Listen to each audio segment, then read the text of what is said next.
The mysterious auction Jack Verne stood at the edge of the alien auction market, hands in his jacket pockets.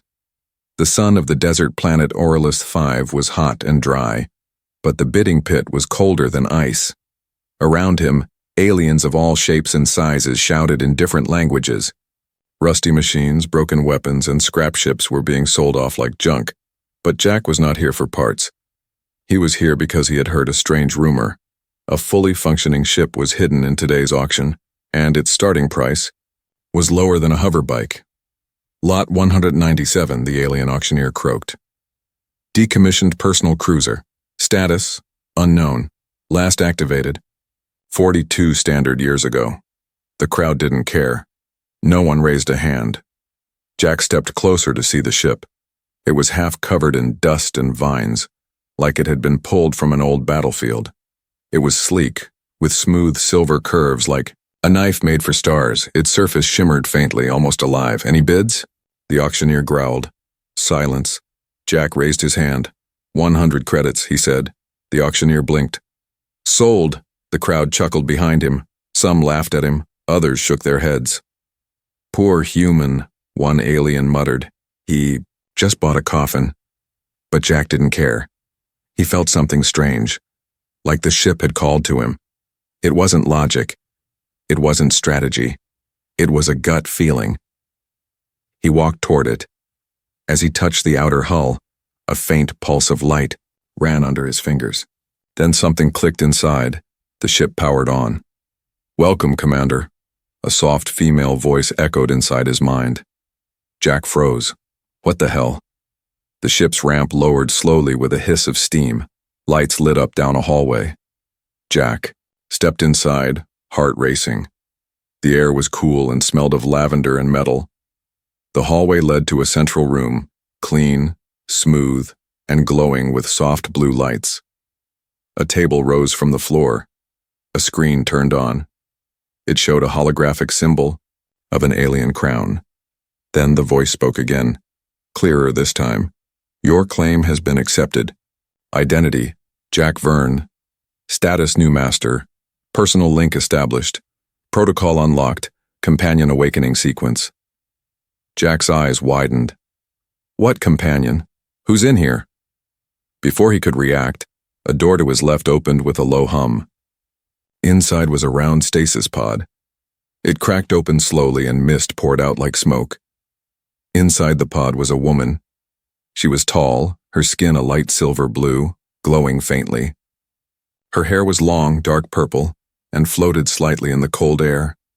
She wore a tight suit with alien symbols glowing across her arms and legs.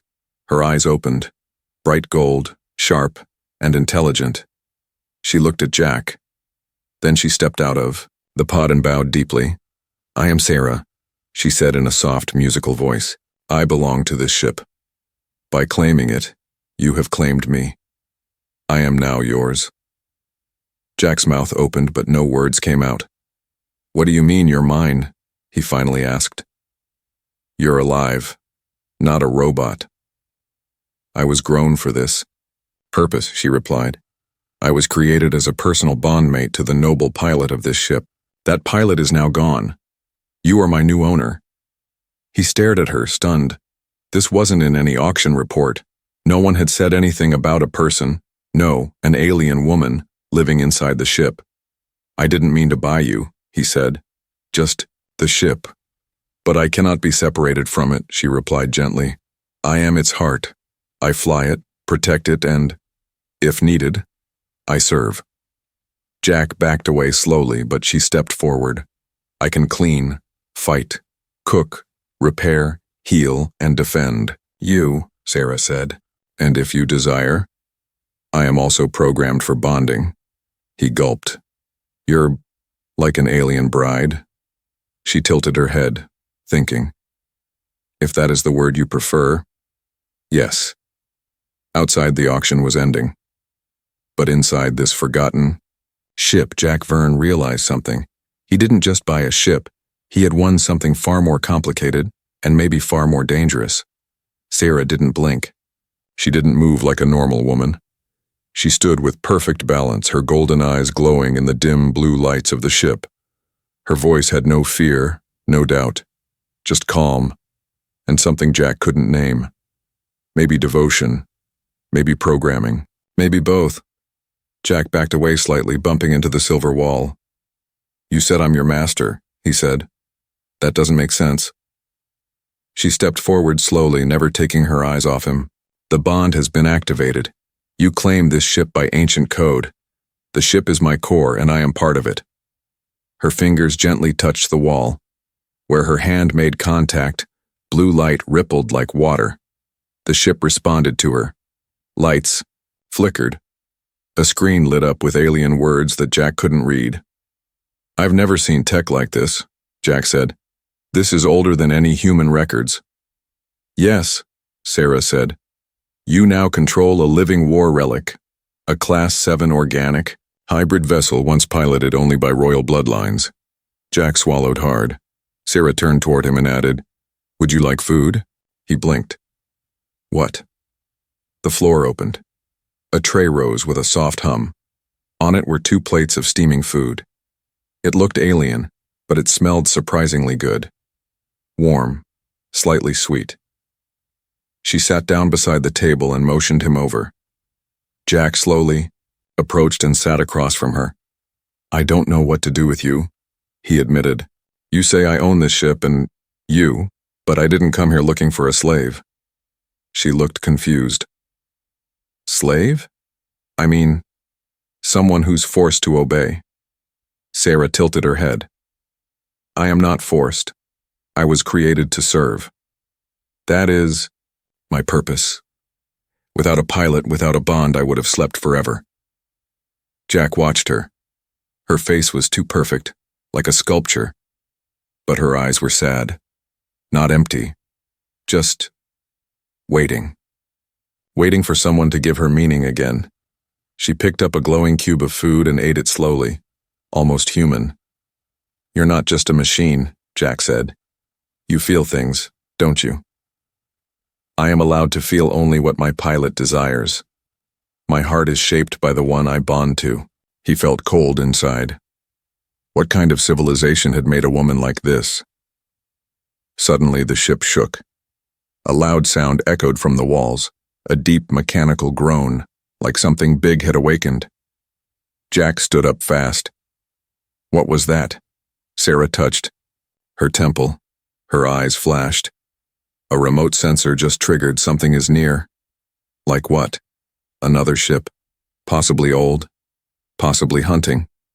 Jack ran to the cockpit, which opened like a blooming flower. Screens flickered to life. A red dot blinked in the distance. "Can they see us?" he asked. Sarah followed him. "Not yet, but they will. We must leave. If they detect my signature, they will remember the war." Jack looked at her. "What war?" She didn't answer. Instead, she sat in the pilot seat and closed her eyes. Her body stiffened slightly, and the ship responded to her instantly. Engines hummed. Thrusters adjusted.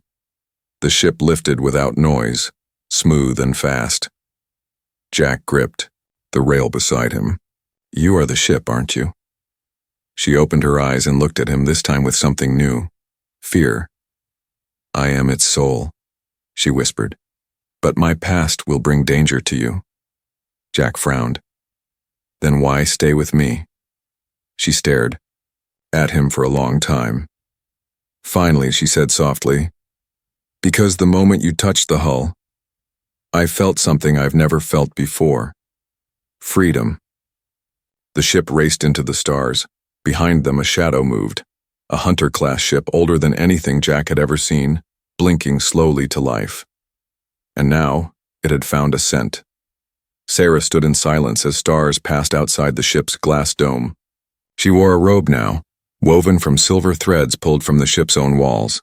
Her long purple hair shimmered, loose and flowing like water. But her face looked haunted. Jack watched her from the shadows of the hallway. He hadn't slept in hours, not after what he saw. The ship flew itself, through her. She didn't press buttons or pull levers, she simply connected. and the ship obeyed like it was a part of her body. "Hey," Jack said softly. She turned slowly. "You cannot sleep." "Neither can you, apparently." They stood in silence for a moment. Finally he asked, "What were you before all this?" Sarah looked down at her hands. Her fingers trembled slightly. "I was a bride," she said. "Born in a lab, grown with knowledge of war, diplomacy, and love." Jack raised an eyebrow. "That's a weird combination." "It was the tradition of my people," she said. "Warriors were paired with soul-bound companions, women bred not only to fight beside them but to love them, heal them, and die with them." Jack stared at her. "You were genetically made for that?" "Yes. I was the bondmate of Lord Kirin, commander of the Elithari war fleet." "What happened to him?" She stepped forward and sat beside the glowing control altar. "He died. Like all the others. Their empire fell. The enemies of the Elithari used a virus that targeted those with modified DNA. It killed him, but not me." "Why not you?" She gave a sad smile. "Because I was half organic, half machine. I could not die from disease. So they shut me down, locked me inside this ship. They buried us both." Jack swallowed. "And now I've woken you up." "Yes," she said. "You gave me new orders, you woke my mind, and now I am yours." "Stop saying that," Jack said firmly. "You're not mine." Sarah tilted her head. "Then what am I?" "You're free. You can be anything you want." She looked confused. "Want?" The word seemed strange to her. Jack sighed.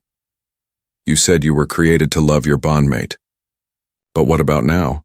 Do you feel anything, or is it just your program responding to me?" Sarah's golden eyes locked with his.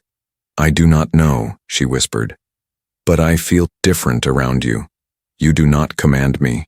You do not use me. And yet I wish to serve." Jack stepped closer. "Because you want to, not because you have to." She slowly reached out and placed a hand over his chest. "You have no idea how strange that feels," she said. The moment was warm, soft, strange, then suddenly alarms blared. The stars outside twisted like ghosts as the ship entered stealth mode. Sarah sat cross-legged in the center of the control chamber, her glowing hair floating upward as if caught in water. Thin wires extended from her back into the walls. She was part of the ship now, not flying it, but becoming it. Jack stood at the doorway, speechless. The whole ship had changed. Cold metal had become warm, humming with life. Old weapons rotated quietly from hidden hatches. Shields shimmered like blue fire. It didn't feel like a junk ship anymore. It felt like something ancient and dangerous had just woken up. "Status?" Jack finally asked. Sarah opened her eyes. "They're still tracking us. They think we don't know." Jack moved to the console. "Who are they?" Sarah's tone darkened. "Scavenger ships controlled by the synthborn. They used to be mercenaries during the Great Collapse. Now they collect what the Empire's left behind, technology, weapons, living assets like me." Jack clenched his fists. "They want to capture you?" "They want to own me." Jack stared at the red dot blinking on the radar. "Then let's lose them." Sarah stood, and the wires slid back into her skin like liquid threads. "Not yet. I want to know how they found me. Someone activated my distress beacon. Someone woke up the old war network." She walked over to a small panel and placed her hand on it. The walls changed. Suddenly, Jack saw a dozen glowing dots appear, each marking long-sleeping war machines, hidden all across the galaxy, some buried in asteroid fields, some deep under alien oceans. And now, 5 of them were awake. "Sarah," he said slowly, "this wasn't just about you, was it?" "No," she said. "This was a trap, and I was the bait." Jack's chest tightened. "Then why didn't they take you? At the auction?" "They didn't know the ship would choose you," she said, eyes locked with his. "But now that the bond has formed, they will come for both of us." Jack moved to the window. How long until they reach us? She closed her eyes for a moment. 9 hours, at current drift. They will likely wait until we enter the gas. Ring around Talio 6 there, scanners are blind. Jack nodded. Then we hit them first. Sarah raised an eyebrow. You want to fight? I don't know how to fly. I don't have alien weapons, but I'm not leaving you behind. Sarah smiled faintly. No one has ever said that to me before, she whispered. She turned to the wall. With a swipe of her hand, a section opened, revealing something hidden in crystal casing, a long spear with electric veins running through it. Ancient, elegant, deadly. What is that? Jack asked. The weapon of a bonded bride, she said. My creator thought it beautiful, but I never got the chance to use it. She picked it up. The lights in the room pulsed in response. Jack stepped back. For a moment, she didn't look like a peaceful companion. She looked like a warrior queen from a forgotten galaxy. We strike before they're ready, Sarah said. And if I fall, you must run. Jack shook his head. No, I didn't wake you to let you die. We do this together. Their eyes met. Something passed between them. More than just duty. More than fear. A bond neither of them fully understood yet, but both were willing to die for. Meanwhile, far in the shadows of space, aboard a black ship shaped like a blade, a tall creature stood over a screen. Its face was metal and skin fused together. It wore no expression, but its voice hissed with hunger. The Elethari weapon has reactivated, it said. Another voice behind it asked, Should we send a capture team? The synth-born leader's mechanical eyes flickered. No. We let her think she's free. She will lead us to the others. It turned to a stasis pod in the corner. Inside, something stirred. Another bride. Another lost soul waiting to be claimed. Sarah was humming. Not a human tune. Not even music. Just soft tones. Alien frequencies that echoed gently through the ship's living walls. The ship responded to it. Lights pulsed with her hum. Vents opened to let in fresh air. Screens blinked awake. Jack stood frozen in the hallway, watching her. She was kneeling in the center of the control chamber with her hand on the floor. Her hair glowed faintly in the low light. Her lips moved slowly, shaping sounds that weren't meant for human ears. He realized it wasn't just humming. She was speaking to the ship not with buttons or commands, but with emotion. She's singing to it, Jack whispered to himself. Sarah opened her eyes slowly and looked up. You're awake early, she said softly. Most new masters rest after the bond link is formed.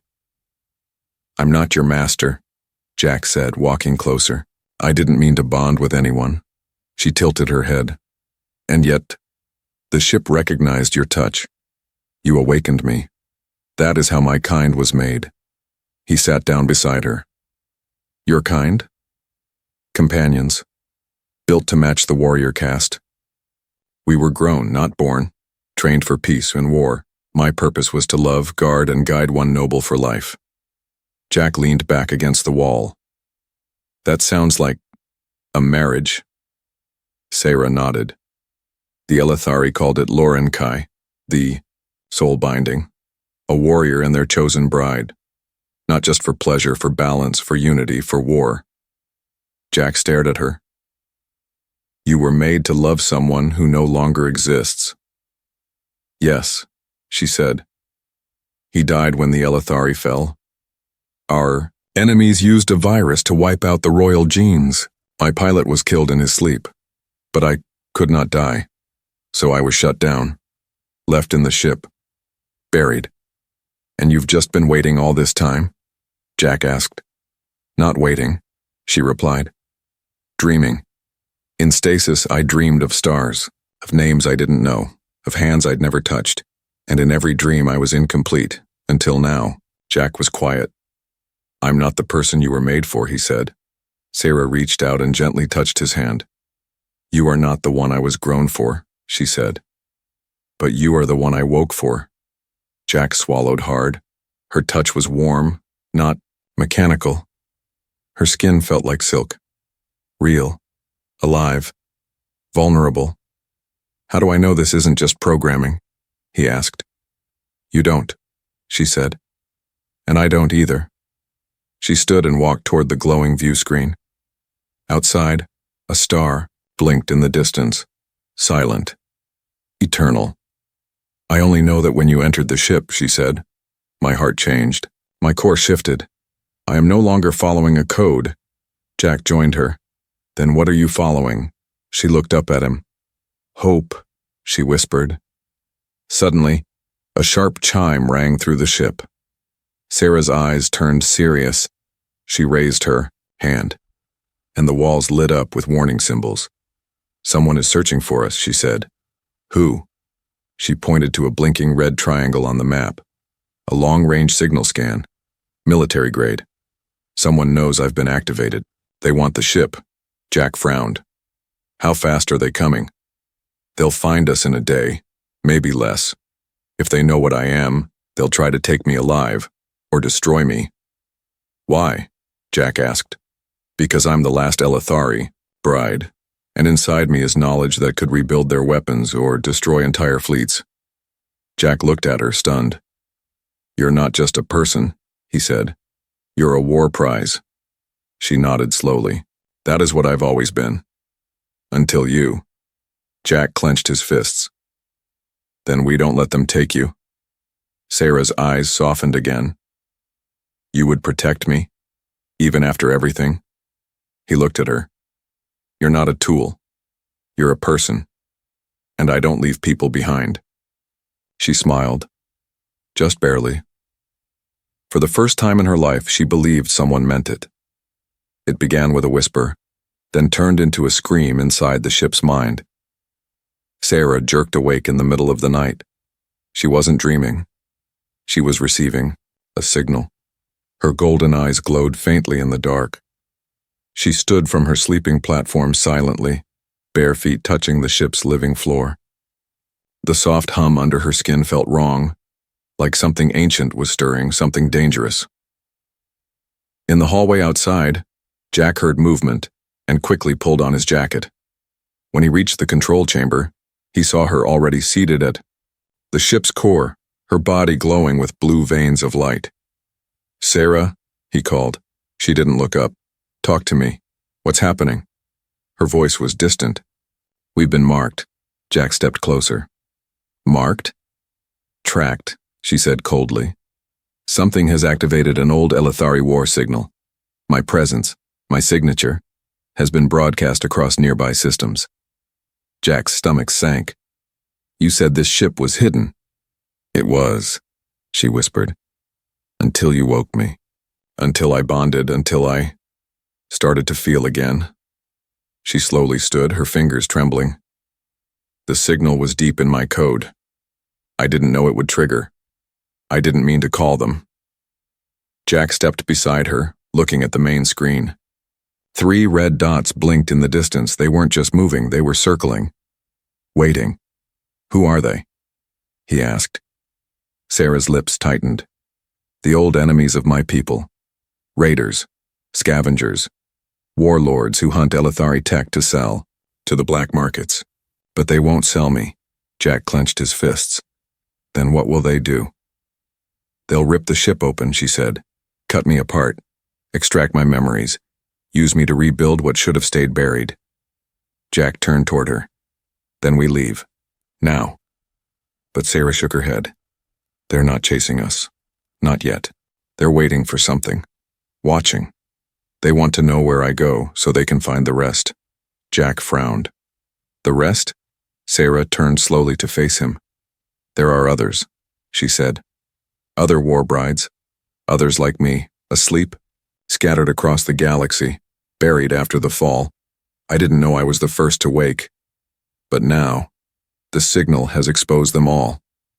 She tapped the console. 7 new dots appeared. Each was blinking blue. Each a potential stasis pod. Each one, another woman like her. Then they're not just coming for you, Jack said. They're starting a hunt. Sarah nodded. And I'm the map. Silence fell in the ship. Then Jack whispered, "What if we beat them to the others?" Sarah blinked. "You want to save them?" "You were alone for 42 years, Jack said. Trapped in a dark ship with no voice, no warmth, no freedom. If those others are still out there, dreaming like you did, then we wake them, before the hunters do." Her lips parted slightly. No one had ever said that to her. Her creators had called her a tool, a weapon, a prize, but never a sister, never someone worth saving. "You're different," she whispered. Jack smiled faintly. "Maybe. Or maybe I'm just not a monster." Suddenly the ship shook. Sarah spun to the console. "They just fired a probe." "What kind of probe?" "Magnetic pulse," she said quickly. "Trying to disable us, test our defenses. They think we'll run." Jack looked at her. "So we don't run." She nodded slowly. "We show them this ship isn't dead," she said. "We show them an Elithari bride doesn't bow to cowards." She walked to the weapons panel. As her hand touched it, the ship roared to life. Hidden turrets extended from the hull. Shields flared like blue lightning. The engines began to glow like a star being born, and Sarah, the bride of a fallen empire, stood tall with fire in her eyes. "I am not a relic," she said. Jack stood beside her. "Then let's prove it." Meanwhile, on board the lead enemy ship, the synth-born captain watched the activation with cold amusement. "She's awake," he whispered. "And she's not hiding." His second-in-command, a pale cyborg with glowing red eyes, stepped forward. "Shall we engage?" The captain grinned. "No. Let her think she's free. Let her burn her light." He pointed to the blinking map. "We will follow her trail, all the way to the others." The battle was over, but silence still screamed inside the ship. Smoke rose from cracked panels. One of the engines was offline. The walls flickered with weak blue lights. A dark scar burned across the left side of the control room. Jack sat on the cold floor, his breathing heavy, shirt torn, hands shaking. His eyes stared at the spot where he thought he was going to die. Sarah had saved him. Again. She stood beside the wall, arms wrapped around herself, her glowing robe dim and torn at the edges. Her left arm sparked, tiny wires exposed under pale skin. She didn't complain. She didn't speak. She just stared into the flickering lights, unmoving. "Are you okay?" Jack asked softly. Sarah didn't answer. He tried again. "You got hit saving me." Still no answer. So he stood, walked to her slowly, and gently placed his hand on her shoulder. This time she spoke, but her voice was small. "I wasn't made to feel pain," she whispered. "But I felt it." Jack's hand froze. "I thought I was dying," she said. "And not from the damage, from fear, not for myself, but for you." She looked up at him. Her golden eyes were glassy, soft. "I didn't understand it at first," she continued. "Why my systems glitched. Why my core froze. But now I know. It was fear. Real fear. I've never had that." Jack sat down beside her. "You're not a program anymore, Sarah," he said gently. "You're becoming something more." Sarah looked away. "That's not supposed to happen. My kind wasn't built to grow. We were built to obey." Jack smiled faintly. "Well, maybe you're not just your kind anymore." She was quiet for a moment. Then she turned back to him. "You could have left me. When the hull cracked, you could have run. But you didn't." "I don't run from people who care," Jack said. "Not anymore." Sarah reached for his hand, hesitantly, like she wasn't sure she had the right. Their fingers touched. And for the first time she felt warmth that wasn't programmed. "Why?" she asked quietly. "Why do you risk your life for me?" Jack looked at her, serious now. "Because when I see you," he said, "I don't see a weapon. I don't see a machine. I see someone who never got the chance to choose. And now you're learning what choice means." Sarah's lip trembled slightly. I've been kissed before, she said softly. By the pilot I was given to, but I've never wanted to be kissed. Until now. Jack paused, his heartbeat quickening. He didn't rush. Instead, he cupped her cheek gently and said, "Then this time, you choose." Sarah leaned in. Their lips met. Slow, unsure, but real. Not ordered, not coded, chosen. Later that night, Jack helped repair her arm. He used basic tools, his hands careful, his breath steady. She didn't flinch. "Thank you," she whispered. "Don't thank me," Jack said. "You took a hit for me. I'm just returning the favor." "No," she said, eyes meeting his. "You did something more. You treated me like I mattered." She paused, even before the kiss. Jack smiled. "That's what friends do." Her head tilted. "Are we friends?" "More than that," Jack said quietly. "But let's start there." Meanwhile, across a shadowed moon's orbit, the enemy captain stared at his screen. A faint image showed the kiss. Their lips, their eyes, their closeness, their bonding, he hissed. "She's adapting." One of his lieutenants stepped forward. "Is that dangerous?" The captain smiled coldly. "No," he said. "It's perfect." He pointed to another blinking dot on the map. "They think they're free. Let them think that. Because soon she'll lead us straight to the next bride, and when she does, we take everything." The ship didn't scream when it was hit. Sarah did.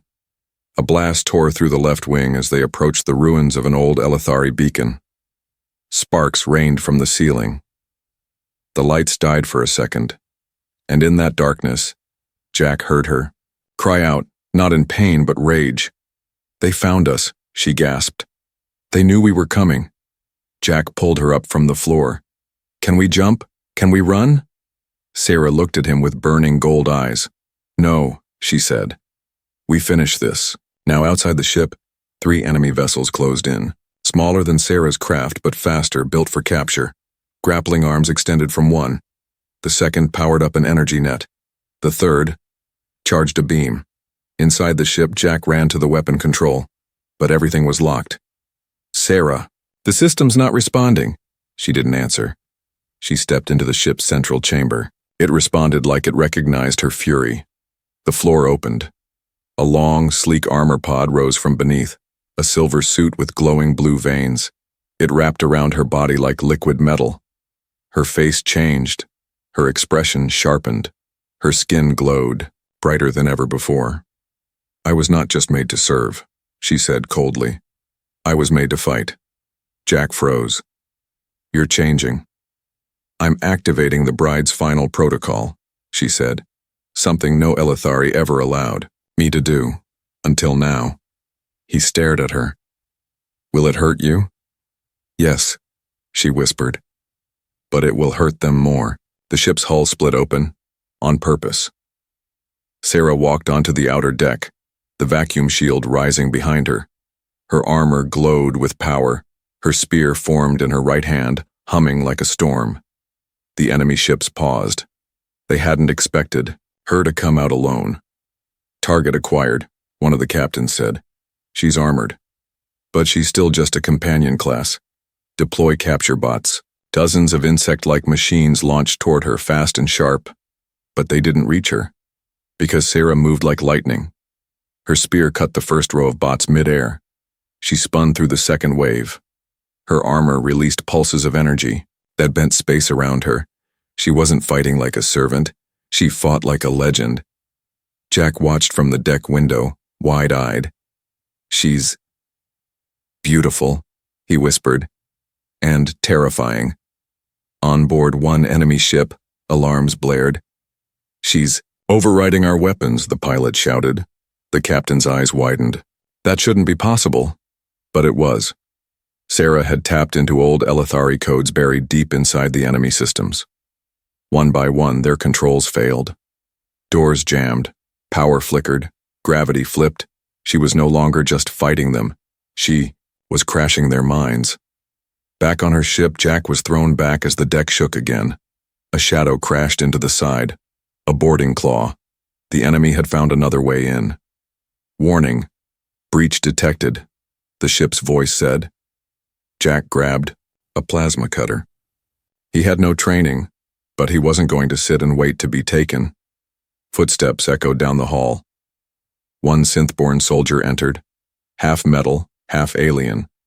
It looked at Jack like a joke. Jack lifted the cutter. "You want Sarah? Come through me." The synth-born charged. Jack dodged once but got thrown into the wall. The synth-born raised its weapon, but before it could fire, a flash of light filled the hall. Sarah appeared, her armor smoking, her spear glowing red-hot.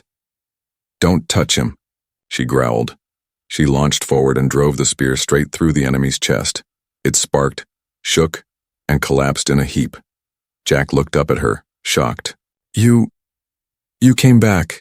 She turned, breathing hard. "I said I would protect my bond."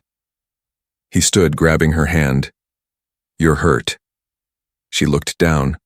Her side was bleeding, not wires, but blood. "I'll survive," she said. "If you stay with me." He nodded. "Always." Minutes later, the remaining enemy ships powered down, their systems fried, their AI stunned. The synth-born captain, watching from afar, gritted his metal teeth. "She's fully awakened," he hissed.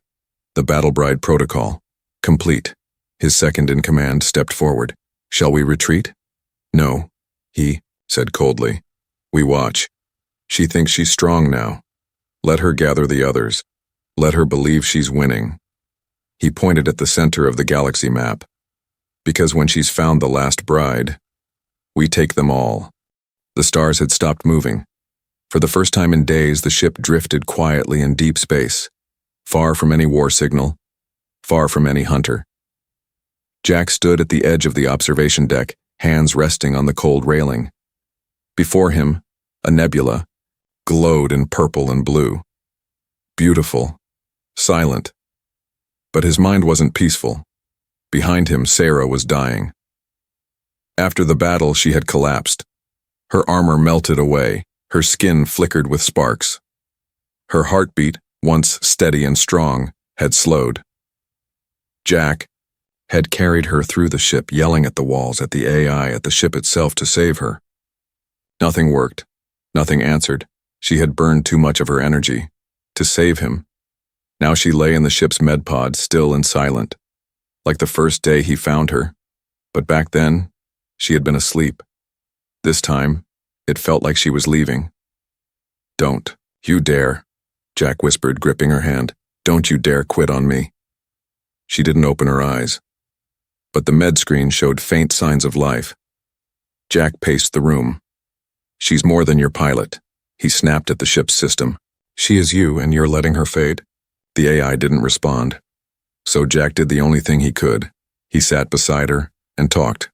"You know," he said quietly, "when I first saw that ship on the auction floor, I thought it was junk. Just scrap. But something called to me." He looked at her sleeping face. "I thought maybe I was crazy, buying something no one else even wanted, and then you showed up, barefoot and glowing, telling me I owned you." He laughed once. It sounded broken. "I didn't want a slave. I didn't want a bride. I just wanted a ship to get away from everything. But I got you." His voice cracked. "And I'm not letting go now." Suddenly, the ship's lights dimmed. A soft hum began, like breathing. Then her fingers moved, very slowly, her lips parted. "Jack." He grabbed her hand tighter. "I'm here." Her golden eyes opened, barely glowing. Dim. Weak. "You're still with me," she whispered. "Always," he said. "You promised you'd protect me. And you protected me back." Her voice was quiet, full of wonder. Jack nodded, brushing her hair from her face. "You fought an army for me," he said. "Let me fight for you now." She tried to smile, but her body was too weak. Then her gaze shifted. "Jack." "What is it?" "There's a pod," she said. "Inside the ship's heart. A place where battle brides were repaired. It's locked, hidden. But you can open it." "Tell me how." She reached up, trembling fingers drawing a small symbol. on his palm. It glowed briefly, a forgotten code from a fallen empire. "Go," she whispered. "Before I fade." Jack ran through the halls. The ship guided him, like it wanted her to live too now. In the deepest part of the vessel, beyond the engine core, he found a round door covered in dust and vines. He placed his hand on it. The symbol she had drawn lit up. The door opened. Inside was a glowing chamber, filled with light and soft air. It felt like a living womb. In the center was a bed made of energy, a pod, a restoration cradle. He ran back and carried Sarah in his arms, her body light, cold. He placed her inside the pod. Lights flickered, systems hummed, the pod closed. Jack held his breath. Then a soft female voice spoke from the wall. "Genetic bond recognized. Companion restoration protocol activated." He waited. 5 minutes. 10. Then 20. He never moved. Then the pod opened, and Sarah sat up slowly, alive, breathing, whole. She looked at her hands, at her body, then at him. Jack. He ran to her, hugged her tightly. She smiled against his shoulder. "You brought me back." He pulled away, eyes wet. "You never left." Later, as they stood again on the deck, Sarah placed her hand in his. "I feel different," she said. "How? I'm not bound anymore. No voice tells me what to do. No code controls my choices. I think I'm finally me." Jack looked at her. "Then who are you?" She smiled. "A woman, a fighter, a bride, if you'll still have me." He leaned in. "I'm not letting you go," he said. "You're not just a machine." She nodded. "And you're not just a buyer." They kissed again, this time slow, full of truth. Outside, the stars kept shining, but now they were no longer lost. They had each other, and ahead of them, a galaxy waiting to be changed. Together. Final scene. Back in deep space, in a dark chamber far away, the synth-born captain watched the footage. He said nothing, but he knew. The bride had awakened. She had found love. And now, she was more dangerous than ever before.